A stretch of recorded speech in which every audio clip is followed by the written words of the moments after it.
All right, hello again and welcome everyone. G Squared Academy, where excellence is epitomized. Thank you guys for all the likes, shares, and subscribes. Today, as you can see on the screen, what we'll be looking at is enzyme PD. We're looking at an enzyme PD, and in this one, we're looking at the effect of surface area on the reaction. So here we go. Here's the problem statement. Harry likes to drink. And of course, you're talking about alcohol. He was told that drinking is bad for his liver. In class, he heard that a larger surface area helps to break down alcohol faster.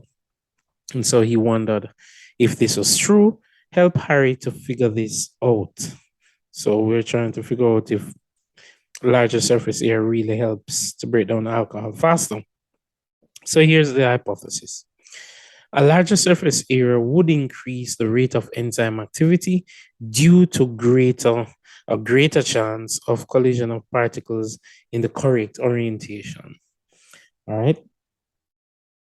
So that's what we're proposing as our hypothesis. Then now we press along again. What are the things that we're going to be doing? For this lab, what we're going to be doing is using liver and cow's liver and hydrogen peroxide, 3% hydrogen peroxide. So that's what we're going to be doing in this experiment. So we're going to need a reaction mixture, a balance to do some weighing, a beaker to measure some things, a water bath to maintain temperature, measuring cylinder to measure the hydrogen peroxide. We're going to need a blender. And you may really wonder why we need a blender, but it's just to blend up the liver to increase the surface area. And we need a timepiece. Right? So here we go. What are our variables in this experiment? So our manipulated variable, we're changing the surface area of the liver. And then what will respond to that is the volume of oxygen produced in the reaction. Then we're trying to control the mass of the liver, the volume of the hydrogen peroxide, the pressure, and the temperature. Okay. So what does our method involve? Basically, we're going to set up our apparatus like that. And in this apparatus setup, what you have is 20 grams of blended liver with 20 mils of hydrogen peroxide. And then after you do that, now you're going to place the reaction mixture immediately in the water bath at 37 degrees Celsius. So clearly, we're trying to make sure the condition of temperature is not vary too much, and we're giving it the best condition that we can find optimally for the temperature for enzymatic activity. Then after we've done that, we're going to record the volume of oxygen produced for each minute for about 10 minutes or so. You could go more than 10 minutes to get a bigger graph, which would be more reliable, but 10 is a nice round figure. And then what we'll do is we repeat steps 1 to 3 with diced and whole liver. So that's blended liver. We're going to use diced and whole liver next. So what do we expect to observe? Now, since we're going to be getting volume versus time data, time data, we're going to really plot a graph.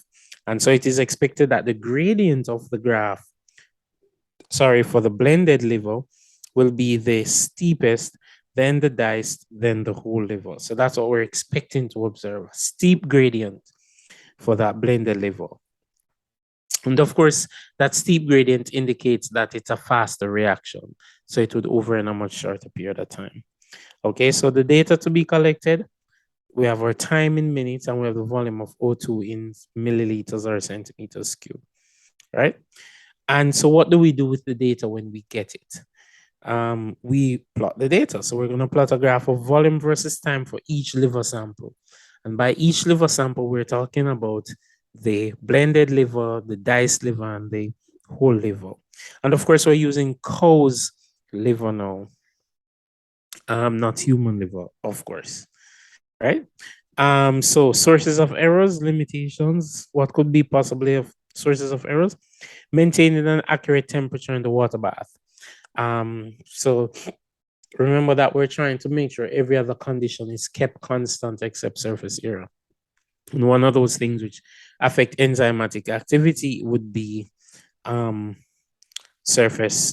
temperature. So therefore, we're trying to keep that constant. Then no denatured catalase, which is found in the liver. So if the catalase has been denatured or something has happened to it to make it inactive, then yeah, that's not going to be good for us. So we're hoping that's not the case. An uncalibrated analytical balance is also an issue.